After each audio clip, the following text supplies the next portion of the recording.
اس سے پہلے جو آخری 12واں مہینہ اسلامی سال کا ہوتا ہے وہ ذی الحجہ ہے۔ ذی الحجہ کی 10ویں تاریخ کو بھی قربانی کا واقعہ پیش آیا، اور محرم الحرام کی 10ویں تاریخ کو بھی قربانی کا واقعہ پیش آیا۔ ذی الحجہ کی 10ویں تاریخ کو جد رسول یعنی جناب محمد رسول اللہ صلی اللہ علیہ وسلم کے دادا جد امجد کی قربانی کا عظیم الشان واقعہ پیش آیا، سیدنا اسماعیل علیہ السلام کا۔ اور 10ویں محرم الحرام کو صدق رسول یعنی نواسہ رسول سیدنا حضرت حسین رضی اللہ تعالی عنہ کی شہادت کا واقعہ پیش آیا۔ فرق یہ ہے کہ 10ویں ذی الحجہ کو جو قربانی کا واقعہ پیش آیا وہ ہم سے قربانی کا مطالبہ کرتا ہے کہ مالدار صاحب نصاب کو قربانی پیش کرنا ہے۔ محرم الحرام یہ خود ہم سے قربانی دینے کا مطالبہ کرتا ہے کہ آپ خود قربانیاں دیجیے، اپنے جان کی، اپنے مال کی، اپنے وقت کی۔ یہ جو مہینہ ہے محرم الحرام کا مہینہ، یہ فضیلت اور اہمیت کا حامل ہے، اور آج ہم اسی چیز کو سمجھائیں گے، اور آپ کو سمجھنا ہے کہ محرم الحرام کی عظمت اور فضیلت کیا ہے اور کیوں ہے۔ سب سے پہلی چیز تو یہ ہے کہ محرم الحرام محترم مہینہ ہے۔ محترم کا مطلب عزت والا، حرمت والا، عظمت والا مہینہ ہے۔ کیسے؟ اس کا جو نام ہے محرم، حرمت شدہ، یعنی جس کی تعظیم کی گئی ہو۔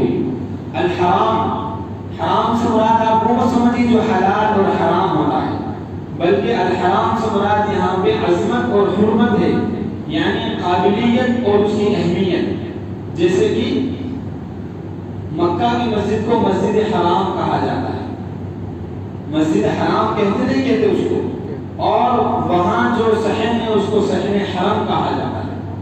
اسی طریقے سے اس کو محرم الحرام کہا جاتا ہے۔ تو یہ تو ہوا یہ حرمت والا مہینہ، کیونکہ اس کے لفظ کے اندر ہی یہ معنی موجود ہے محرم الحرام۔ تو اسی سے اس مہینے کی عظمت اور اس کی حرمت نکل کر کے سامنے آتی ہے۔ قرآن پاک کے 10ویں پارے میں سورہ توبہ میں 10ویں پارے کی 10ویں رکوع میں سورہ توبہ کے چوتھے رکوع میں آیت نمبر 36 میں اللہ رب العزت نے مہینوں کا تذکرہ کرتے ہوئے یوں ارشاد فرمایا، ان عدت الشہور عند اللہ 12 شہرا فی کتاب اللہ یوم خلق السماوات والارض منها 4 حرم۔ یقیناً مہینوں کی تعداد اللہ تعالیٰ کے نزدیک 12 ہے۔ اللہ کی پیدائش میں شروع ہی سے جب سے زمین اور آسمان کو بنایا گیا، یوم خلق السماوات والارض، جس دن زمین اور آسمان کو پیدا کیا گیا، منها 4 حرم، ان 12 مہینوں میں سے 4 مہینے عظمت والے ہیں۔ یہ قرآن پاک فرما رہے ہیں 4 مہینے حرمت والے ہیں، عظمت والے ہیں۔ قرآن پاک نے نہیں بتایا کہ وہ 4 مہینے کون سے، لیکن جناب محمد رسول اللہ صلی اللہ علیہ وسلم نے تفسیر میں ارشاد فرمایا کہ وہ 4 مہینے، 3 تو لگاتار ہیں، ایک ذی القعدہ جو شوال عید کے مہینے کے بعد آتا ہے، دوسرا ذی الحجہ جس میں قربانی کرتے ہیں اور بقر عید آتی ہے اور حج کرتے ہیں، تیسرا یہ مہینہ محرم الحرام کا مہینہ، چوتھا رجب کا مہینہ۔ اس آیت اور حدیث سے بھی پتہ چلا کہ محرم الحرام کا مہینہ عظمت والا اور حرمت والا مہینہ ہے۔ بہت آسان طریقے سے سمجھا ہے، سمجھ میں آ رہی ہے بات؟ نمبر 2، اس مہینے کی عظمت اس لیے بھی ہے کہ یہ اللہ کا مہینہ ہے، یہ مہینہ اللہ کا مہینہ ہے۔ اللہ کا مہینہ کیسے ہے؟ تاجدار جہاں امام الانبیاء سرور کون مقام فخر کون جہاں محمد رسول اللہ صلی اللہ علیہ وسلم نے ارشاد فرمایا، مشکاۃ شریف صفحہ نمبر 178 پر روایت ہے، حضرت ابو ہریرہ رضی اللہ تعالی عنہ عن ابی ہریرہ رضی اللہ تعالی عنہ قال قال رسول اللہ صلی اللہ علیہ وسلم افضل الصيام بعد شهر رمضان شهر اللہ المحرم۔ اللہ تعالیٰ کے نزدیک روزوں میں رمضان مبارک کے روزوں کے بعد سب سے زیادہ فضیلت والے روزے اللہ کے مہینے محرم الحرام کے روزے ہیں۔ اس حدیث میں محرم الحرام کو اللہ کا مہینہ کہا گیا، یہ اس کی عظمت بتلانے کے لیے۔ یوں تو 12 مہینے اللہ کے ہیں، کوئی مہینہ غیر کا نہیں ہے، لیکن عظمت کے لیے کہا گیا کہ یہ جو مہینہ ہے محرم الحرام کا، یہ اللہ کا مہینہ ہے۔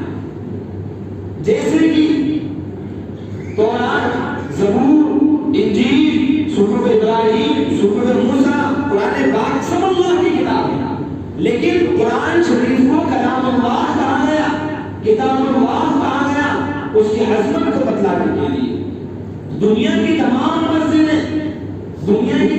مسجدیں اللہ ہی کے لیے ہیں اور اللہ کا گھر ہے، لیکن مسجد حرام کو بیت اللہ کہا گیا اس کی عظمت بتانے کے لیے۔ تمام کے تمام انبیاء کرام اللہ ہی کے بھیجے ہوئے ہیں، اللہ کے نبی اور اس کے رسول ہیں، لیکن محمد رسول اللہ صلی اللہ علیہ وسلم کو رسول اللہ کہا گیا، اللہ کا رسول کہا گیا، آپ کا مقام اور مرتبہ بتانے کے لیے۔ جب کسی چیز کی کسی سے نسبت جڑتی ہے تو اس کا مقام بلند ہو جاتا ہے۔ دنیا میں بے شمار کپڑے ہیں، ایک کپڑا آپ کے بدن پر، ہمارے بدن پر لاکھوں کروڑوں کپڑے پائے جاتے ہیں، لیکن ایک کپڑا وہ ہے جو خانہ کعبہ سے چمٹا رہتا ہے، جس کو غلاف کعبہ کہا جاتا ہے۔ اس کی عظمت اس کعبہ کے پاس لگنے سے اس کی عظمت بڑھ جاتی ہے۔ جیسے کہ اور بھی کپڑے ہیں، لیکن ایک کپڑا وہ ہے جو قرآن پاک سے لگا ہوا ہوتا ہے، جس کو جزدان کہا جاتا ہے، اس کی عظمت بڑھ جاتی ہے۔ دنیا میں بے شمار کاغذات ہیں، ایک کاغذ وہ ہے جس پر اللہ کا کلام قرآن پاک لکھا گیا، اس کو ہم بنا وضو کے نہیں چھوڑ سکتے، نسبت کی وجہ سے چیزوں کے اندر بلندی آتی ہے۔ ایسے ہی محرم الحرام کی نسبت اللہ تعالیٰ نے اپنی طرف فرمائی، یعنی حضور پاک صلی اللہ علیہ وسلم نے فرمایا شہر اللہ محرم، کہ یہ جو مہینہ ہے محرم کا مہینہ، یہ اللہ رب العزت کا مہینہ ہے، یہ اس کی عظمت کو بتلانے کے لیے۔ لہذا فرمایا کہ یہ جو عظمت والا مہینہ ہے تو اب اس کی قدر کی جائے، اس میں عبادتیں کی جائیں اور اپنے اعمال نامے کو عبادتوں سے بھر لیا جائے۔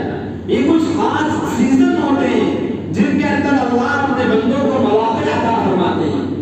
ابھی کچھ وقت پہلے جب تہواروں کا موسم آیا تو کپڑے والوں کا موسم تھا، ایک وقت آتا ہے منیار والوں کا ایک موسم آتا ہے اور منڈی والوں کا ایک موسم ہوتا ہے۔ موسم کے اندر تاجر دن رات محنت کرتا ہے، 7 بجے دکان بند کرنے والا 11 بجے رات کو دکان بند کرتا ہے، اسے معلوم ہے کہ یہ سیزن ہے، اس میں میری کمائی زیادہ ہونا ہے۔ کچھ لوگ سیزن کے اندر پورے سال کا کما لیا کرتے ہیں۔ ایسے ہی اللہ تعالیٰ مومن کو الگ الگ انداز میں سیزن دیتے ہیں، کبھی رمضان کا سیزن دے دیا، کبھی حج کا سیزن دے دیا، کبھی قربانی کا سیزن دے دیا، اور کبھی محرم الحرام کا مہینہ دے کر کے اس کو عبادت اور روزوں کا سیزن عطا فرما دیا۔ جیسے کہ اللہ تعالیٰ کے یہاں سب سے زیادہ پسندیدہ عبادت فرض عبادت ہے۔ نماز میں فرض عبادت، فرض نماز کے بعد سب سے افضل نفل عبادتوں کے اندر وہ قیام اللیل یعنی تہجد کی نماز ہے۔ ایسے ہی رمضان المبارک کے اندر سب سے زیادہ افضل روزے جو فرض روزے ہیں وہ رمضان المبارک کے ہیں، لیکن فرض روزوں کے بعد نفل جو روزے ہوتے ہیں ان نفل روزوں کے اندر سب سے زیادہ افضل روزے محرم الحرام کے روزے ہیں۔ جو روایت میں نے آپ کے سامنے پڑھی تھی وہ مسلم شریف کی روایت ہے، جس کو مشکات میں صفحہ نمبر 178 پر نقل کیا گیا ہے کہ رمضان المبارک کے روزوں کے بعد اللہ تعالیٰ کے نزدیک سب سے افضل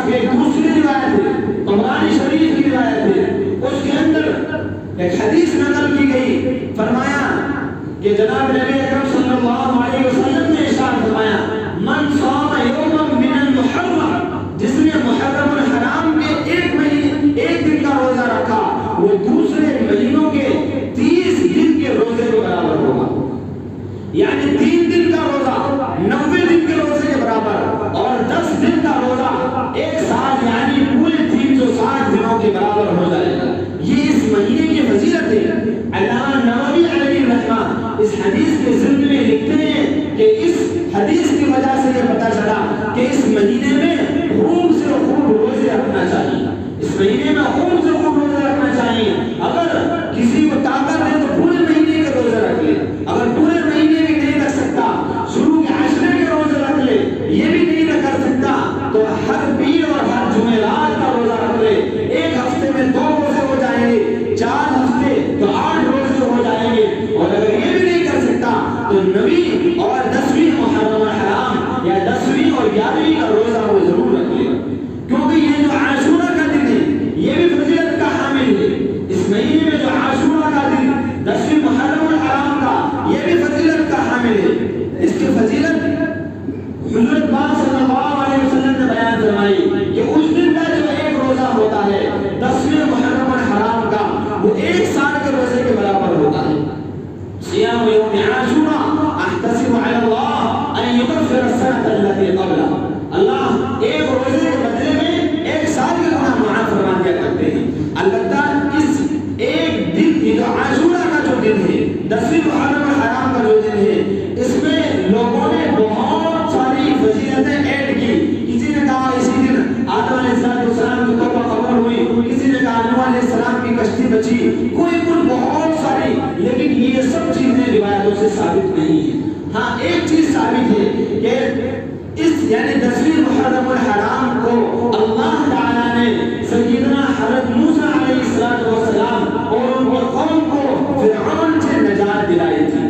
جب فرعون حضرت موسیٰ علیہ السلام اور آپ کے قوم کے پیچھے پڑا اور یہ نکل گئے، اور نکلنے کے بعد جب پیچھے فرعون نظر آیا اور آگے دریائے نیل تھا اور کوئی راستہ اس وقت میں نظر نہیں آ رہا تھا، تو اس وقت میں فرعون جو موسیٰ علیہ السلام کے قوم تھے بنی اسرائیل، اس نے کہا موسیٰ اب تو ہم بری طریقے سے پھنس چکے ہیں۔ اس وقت میں سیدنا حضرت موسیٰ علیہ السلام کا ایمان تھا کہ انہوں نے دیکھا کہ سامنے دریائے نیل ہے، کوئی شکل نہیں ہے نکلنے کے لیے، پیچھے لوٹنے کا بھی کوئی راستہ نہیں بچا ہے، کیونکہ پیچھے فرعون اور اس کا بہت بڑا لشکر ہمارے پیچھے اور ہمارے تعاقب میں ہے۔ لیکن اس وقت حضرت موسیٰ علیہ السلام نے فرمایا تھا کلا ان معی ربی سیہدین، ہرگز ہرگز نہیں، میرے ساتھ میرا رب ہے، اس نے مجھ سے وعدہ کیا ہے، اس نے مجھ سے ہجرت کا حکم دیا ہے، لہذا وہ مجھے ضرور راستہ بتائے گا۔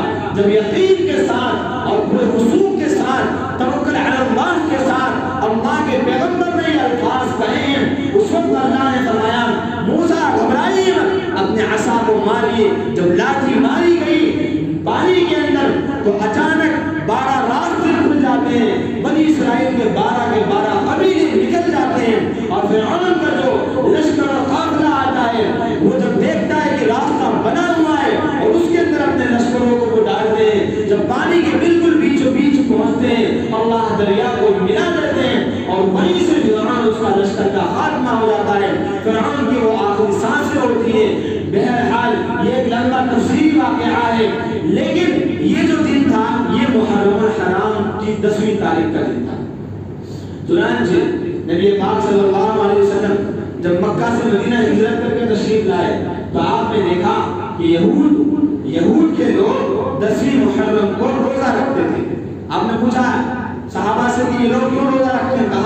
انہوں نے کہا کہ اس دن ہمارے پیغمبر حضرت موسیٰ علیہ السلام کو اللہ نے نجات عطا فرمائی۔ آپ صلی اللہ علیہ وسلم نے حکم فرمایا نحن احق بموسیٰ منکم، ہم تم سے زیادہ موسیٰ علیہ السلام کے حقدار ہیں، ہم تم سے زیادہ ان کی عزت کرتے ہیں، لہذا فرمایا مسلمانوں تم بھی روزہ رکھو، اور فرمایا ان یہودیوں مخالفت میں آپ یا تو 9 ذی الحجہ کا روزہ ملا لیجیے یا 11ویں کا ملا لیجیے، یعنی اکیلا روزہ مت رکھیے۔ یعنی عبادات کے اندر بھی یہود، غیر قوم اور کفار سے مشابہت سے حضور پاک صلی اللہ علیہ وسلم نے روکا ہے۔ سمجھیے یہاں پر مشابہت کا مطلب یعنی ان کے طرز عمل پر چلنے سے عبادت میں روک دیا۔ حالانکہ عبادت سے تو مقصود جو ہوتا ہے وہ اللہ کی رضامندی، جب عبادت میں غیر قوم کی مشابہت سے روک دیا تو پھر عام چیزوں میں غیر قوم کی مشابہت کا کیا حکم ہوگا؟ آج دیکھیں ہماری نئی پوت کو، نئی نسل کو 7 سال کا بچہ، 5 سال کا بچہ بال سفید کراتا ہے، وہ پھٹی پینٹ پہنتا ہے، اور ہمارے نوجوان بڑے بڑے اور بڑے بڑے داڑھی والے ایسی بالکل فیشن پرستی میں مبتلا ہے کہ جیسا مغرب کی طرف سے پھٹا پینٹ آیا قبول کر لیا، چوہے والی کٹنگ آئی اس کو بھی قبول کر لیا۔ بعض دفعہ کچھ لوگوں کی کٹنگوں کو دیکھ کر ایسا محسوس ہوتا ہے کہ نہ اس کی کٹنگ بنانے بیٹھا تھا، لیکن بیچ میں کوئی کام آ گیا اور چھوڑ کر چلا گیا اور یہ وہاں سے اٹھ کر آ گیا۔ اتنا بے تکا عجیب سا، لیکن فیشن کے نام پر اس کو بھی قبول کیا جاتا ہے۔ یاد رکھیے جناب محمد رسول اللہ صلی اللہ علیہ وسلم نے ارشاد فرمایا، من تشبہ بقوم فہو منہم، جو شخص جس قوم کی مشابہت اختیار کرے گا قیامت کے دن ان کو، اس شخص کو انہی لوگوں کے ساتھ اٹھایا جائے گا جو جن کے لیے سوال رکھتا ہے، ان بال والوں کے ساتھ قیامت کے دن اٹھایا جائے گا۔ دفن کیا تھا اس کو مسلمانوں کے قبرستان میں، لیکن یہ اٹھے گا امریکہ کی سرزمین سے، یہ اٹھے گا کسی ہندو کے مسان سے، کیونکہ یہ ان کی مشابہت اختیار کیا کرتا تھا۔ بہرحال ہم آپ کو سمجھا رہے تھے کہ یہ محرم الحرام کا مہینہ عظمت والا مہینہ ہے، ایک تو اس لیے کہ یہ حرمت والا ہے، یہ اللہ کا مہینہ ہے، دوسرا عبادت کا موسم اس کے اندر آتا ہے، تیسرا یہ کہ یہ مہینہ شہادت کا مہینہ ہے، یہ مہینہ شہادت کا مہینہ ہے۔ کون سی شہادت اس مہینے میں پیش آئی؟ بہت سی شہادتیں پیش آئی، لیکن ایک شہادت جو سب سے عظیم شہادت اور بہت بڑی شہادت اور اسلام کے یعنی یوں کہہ لیجیے کہ امام العادلین، ناصر دین مبین، امیر المؤمنین، خلیفۃ المسلمین جناب سیدنا عمر فاروق رضی اللہ تعالی عنہ کی شہادت کا واقعہ پیش ہے۔ عام مسلمانوں کو اس کے بارے میں نہیں پتا، وہ اس محرم الحرام کو سیدنا حسین رضی اللہ تعالیٰ کی شہادت کے واقعے سے جوڑتے۔ یقیناً آپ صلی اللہ علیہ وسلم کی نواسے، جنت کے جوانوں کے سردار سیدنا حضرت حسین رضی اللہ تعالیٰ عنہ کی شہادت کا واقعہ بھی پیش آیا، لیکن خلیفۃ المسلمین، خلیفہ دو سیدنا عمر فاروق رضی اللہ تعالیٰ عنہ کی شہادت کا واقعہ بھی ایک محرم الحرام کو پیش آیا۔ ذی الحجہ کے اندر ایک ایرانی مجوسی غلام نے آپ کو زخمی کیا تھا فجر کی نماز کے اندر، کچھ روز زخم رہا اور اس کے بعد ایک محرم الحرام کو آپ رب حقیقی سے جا ملے۔ آپ ہمیشہ یہ دعا کرتے تھے، اللہم ارزقنی شہادتا فی بلد نبی۔ صحابہ کہتے تھے عجیب سی دعا ہے، عمر دعا مانگتے ہیں کہ اللہ مجھے تیرے راستے میں شہادت عطا فرما اور موت تیرے نبی کے شہر میں عطا فرما۔ یعنی مدینہ میں کہاں سے جہاد ہوگا، مدینہ میں کہاں سے شہادت ہوگی، لیکن عمر رضی اللہ تعالیٰ کی تمنا تھی کہ آپ مجھے آپ کے راستے میں شہادت دیجیے اور میری موت نبی پاک صلی اللہ علیہ وسلم کے شہر میں دیجیے۔ جو اللہ والے ہوتے ہیں ان کی زبان سے نکلے ہوئے الفاظ اللہ فرماتے ہیں کہ میری قسم ہے میری ذات کی کہ اگر میرا کوئی نیک بندہ اپنی زبان سے کچھ الفاظ نکال دے اس کو پورا کرنا یہ میری ذمہ داری ہوتی ہے۔ یہ دعا مانگی، اللہ نے حضرت عمر فاروق رضی اللہ عنہ کو یہ مقام عطا فرمایا کہ ایک تو شہادت کی موت ہوئی، فجر کی نماز میں تلاوت کرتے ہوئے مصلی پر نبی پاک صلی اللہ علیہ وسلم کے مصلی پر آپ کو نیزہ آپ پر زخم کیا گیا، اس غلام نے پیچھے سے حملہ کیا، آپ نے عبد الرحمن بن عوف کو نماز کے لیے آگے بڑھایا۔ اور دوسری بات یہ کہ ایک تو شہادت نصیب ہوئی اور دوسرا یہ کہ نبی پاک صلی اللہ علیہ وسلم کے شہر مدینہ طیبہ کے اندر آپ کو شہادت نصیب ہوئی۔ اور تیسری بہت بڑی بات یہ کہ حضرت عائشہ رضی اللہ تعالیٰ عنہا سے آپ نے درخواست لگائی کہ اپنے بیٹے کو بھیجا کہ جا کر کے سوال کیجئے کہ عمر حضور پاک صلی اللہ علیہ وسلم کے پہلو میں لیٹنا چاہتا ہے۔ ظاہر سی بات ہے حجرہ تو حضرت عائشہ کا تھا، کمرہ تو حضرت عائشہ رضی اللہ تعالیٰ عنہ کا تھا، ملکیت تو انہیں کی تھی، تو بنا ملکیت کے تو نہیں حق لے سکتے، حالانکہ مسلمانوں کے بادشاہ تھے، آرڈر بھی دے سکتے تھے، لیکن گزارش کی حضرت عائشہ رضی اللہ تعالیٰ عنہ نے فرمایا اور کوئی ہوتا تو میں ضرور منع کر دیتی، لیکن یہ حضور کے ساتھی ہیں، یہ اسلام کے لیے بہت بڑی قربانی دینے والے ہیں، یہی وہ عمر ہیں جنہوں نے کہا تھا کہ اب خانہ کعبہ کے اذان بھی بلند آواز سے ہوگی اور نماز بھی کھلنے میں پڑھی جائے گی، اگر کسی کو اپنے بیوی کو بیوہ کرانا ہو، اپنے بچوں کو یتیم کرانا ہو تو وہ آئے اور عمر کو اذان دینے سے یا نماز پڑھنے سے روک کر دکھائے۔ یہ وہ عمر فاروق رضی اللہ تعالیٰ عنہ۔ انشاءاللہ آج عشاء کی نماز کے بعد ہم نے ایک پروگرام رکھا ہے، وہ حضرت عمر فاروق رضی اللہ تعالیٰ عنہ کی سیرت پر ہی ہوگا، اس میں علماء کرام آپ سے خطاب کریں گے، آپ تشریف لائیں۔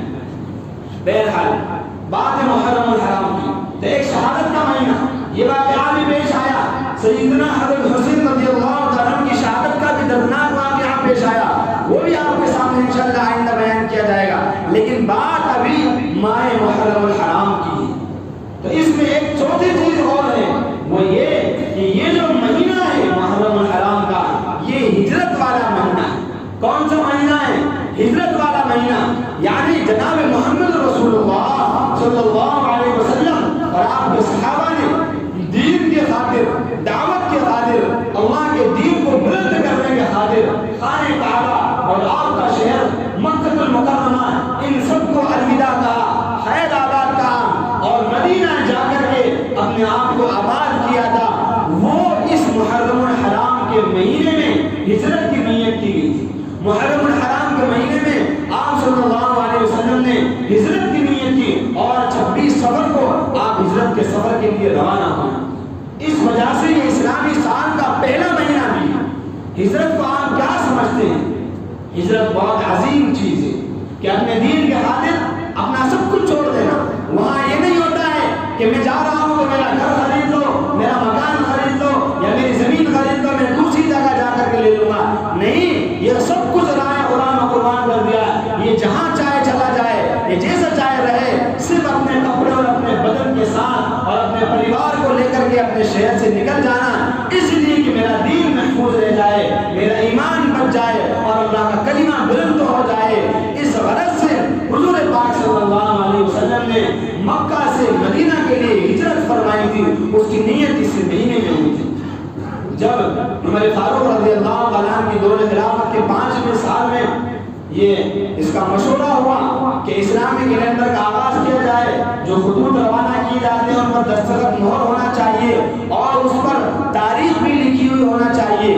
مشورہ کیا گیا، بڑے بڑے صحابہ کرام نے مشورے دیے، حضرت ابو موسیٰ اشعری رضی اللہ تعالیٰ نے مشورہ دیا کہ اس کی بنیاد ہم اسلامی سال کی جو بنیاد بنائیں گے وہ ہجرت کے واقعے کو بنائیں گے، اسی وجہ سے سن ہجری کہا جاتا ہے۔ آج کون سی ہجری کا آغاز ہوا ہے؟ کل، جو محرم الحرام کی پہلی تاریخ تھی، 1445 ہجری، یعنی ہجرت کو 1444 سال ہو چکے ہیں اور 1445واں سال شروع ہو چکا ہے، 1445۔ اور وہ جو شمسی مہینہ ہے، یہ چاند کے اعتبار سے یہ اسلامی سال کا مہینہ ہوتا ہے، وہ سورج کے اعتبار سے، یہ دونوں اللہ کے بنائے ہوئے نظام ہیں، لیکن افسوس کی بات یہ ہے کہ مسلمانوں کو، مسلمانوں کے بچوں کو اور مسلمانوں کے پوتوں کو، سب کو جنوری سے لے کر دسمبر تک ایک سانس میں سارے مہینوں کے نام یاد ہوا کرتے ہیں، لیکن کسی کو محرم الحرام سے ذی الحجہ تک اسلامی مہینوں کے نام یاد نہیں۔ یہ کیسا ہماری کیسی بے وفائی، اسلامی تاریخ کے ساتھ نبی پاک صلی اللہ علیہ وسلم کی ہجرت اور سیرت کے ساتھ یہ کیسی بے وفائی ہے۔ آپ دیکھیے، مکتبوں میں جائیے، اسکولوں کے اندر جائیے، آپ بچوں کو کھڑا کیجیے، اسلامی مہینوں کے نام بتلا دیجیے، کوئی نہیں بتلا پاتا۔ اس لیے ہم نے بچوں کو خاص طور پر یاد کرائے، ادھر بورڈ پر اسلامی مہینوں کے 12 نام لکھے تاکہ جس کو چاہے وہ دل چاہے وہ یاد کر لے۔ یہ پہلا مہینہ محرم الحرام کا مہینہ، اس کے بعد صفر المظفر کا مہینہ، پھر ربیع الاول، پھر ربیع الثانی، پھر جمادی الاول، پھر جمادی الثانی، پھر رجب، پھر شعبان، پھر رمضان، پھر شوال، پھر ذی القعدہ اور پھر ذی الحجہ۔ سب کو جنوری فروری یاد ہے۔ یہ نہیں کہہ رہے کہ اس کی تاریخ لکھنا منع ہے، اس کے اعتبار سے نظام چلانا منع ہے، سب کیجیے، لیکن اگر اسلامی سال یا اس کے مہینے ہمیں اور ہمارے بچوں کو یاد ہو جائیں گے تو کون سا جرم ہو جائے گا، کون سا گناہ ہو جائے گا، ہمیں یاد رکھنا چاہیے، ہمیں یاد رکھنا چاہیے۔ بہت سی جگہوں پر جب بچوں سے معلوم کیا آج کون سی تاریخ ہے، پہلی محرم کو کون سی تاریخ ہے، سب نے کہا 20 جولائی۔ کون سی تاریخ ہے؟ 3 مارچ کا 20 جولائی۔ کون سی تاریخ ہے؟ 20 جولائی۔ ہم نے کہا بھائی اسلامی تاریخ کے بارے میں معلوم کر رہے ہیں۔ پھر بتایا کہ بچوں یہ محرم الحرام کا پہلا مہینہ ہے، یہاں سے اسلامی سال کا آغاز ہوتا ہے، اسلامی سال کی شروعات ہے۔ ایک سال گزر چکا، ابھی ہمارا اسلامی سال شروع ہو چکا ہے۔ ہمیں اس سلسلے میں بہت زیادہ حساس ہونا چاہیے اور اسلامی سال اور کیلنڈر کو ہمیں اچھے سے یاد رکھنا چاہیے، اپنی زندگی میں اور اپنے بچوں کی زندگی میں اس کو لانا چاہیے۔ کریں گے سب انشاءاللہ۔ اب یہ جو ہجرت کا مہینہ ہے، یہ جو سال کا اختتام، یہ سال کا شروعات ہے، تو دیکھیے ہر ہوشیار عقل مند سمجھدار لوگوں کا یہ کام ہوتا ہے کہ جب ایک سال گزرتا ہے، ایک مہینہ گزرتا ہے، تو وہ اپنا حساب و کتاب کرتے ہیں کہ اس سال میں یہ جو سال گزر گیا، ہماری زندگی کا ایک سال چلا گیا اور ہم اب اس کو واپس نہیں لا سکتے۔ اس ایک سال میں ہم نے کیا کیا اچھے کام کیے، ہم نے کون سے بڑے کام انجام دیے یا ہم نے کون سے برے کام کیے، اور آنے والا جو سال ہے اس میں ہم کون سا اچھا کام کریں گے، کون سی پلاننگ ہمارے پاس ہے، کون سا منصوبہ ہمارے پاس ہے۔ ظاہر سی بات ہے کہ امت اس سلسلے میں تہی دامن ہے، یعنی اس کا دامن خالی ہے۔ ایک طرف تو یہ ہونا چاہیے نا کہ ہمارے قوم کو، ہماری امت کے پاس منصوبہ ہونا چاہیے، ہم لوگ بیٹھ کر اعلان کریں کہ اسلامی سال کا یہ مہینہ شروع ہو رہا ہے، آج 2 تاریخ ہے، اس سال ہمیں کیا کیا اچھے کام انجام دینا ہے، کہ لوگوں کی مدد کرنا ہے، غریبوں کی، یتیموں کی، مسکینوں کی، اور ہمارے دین کے خاطر ہمیں کون سے کام انجام دینا ہے۔ لیکن افسوس کی بات یہ ہے کہ جہاں ایک طرف ہمیں اسلامی سال اور اس کے مہینوں سے واقفیت نہیں ہے، وہی جب یہ محرم الحرام کا مہینہ شروع ہوتا ہے تو ہم بدعات، رسومات، خرافات اور شرک و بدعات کے اندر مبتلا ہو جاتے ہیں۔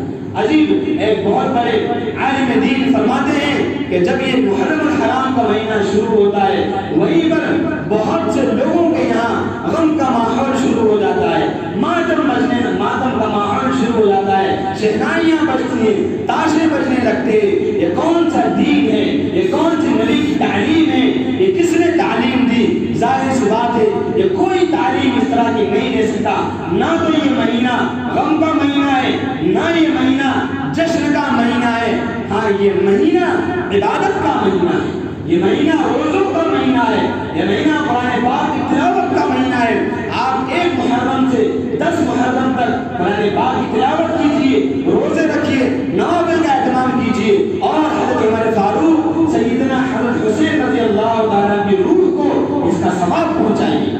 لیکن اس کے برخلاف وہ رسومات جو جاہلوں سے آئی ہیں، جو اسلام کے دشمنوں نے گھڑی ہیں، تعزیہ داری، سواری، براق، تاشے بجانا اور بہت سارے وہ کام جو اسلام کے خلاف ہیں، جو صریح حرام ہیں، اس کے سلسلے میں امت اور امت کے بچے، امت کے جوان اور امت کے بزرگ اس میں مبتلا ہیں۔ ہمیں اس سے سبق لینا چاہیے۔ کسی نے بہت اچھے انداز میں یوں کہا کہ چاند جب ماہ محرم کا نظر آتا ہے، چاند جب ماہ محرم کا نظر آتا ہے، کیا تیرے جسم میں شیطان اتر آتا ہے؟ چاند جب محرم کا نظر آتا ہے، کیا تیرے جسم میں شیطان اتر آتا ہے؟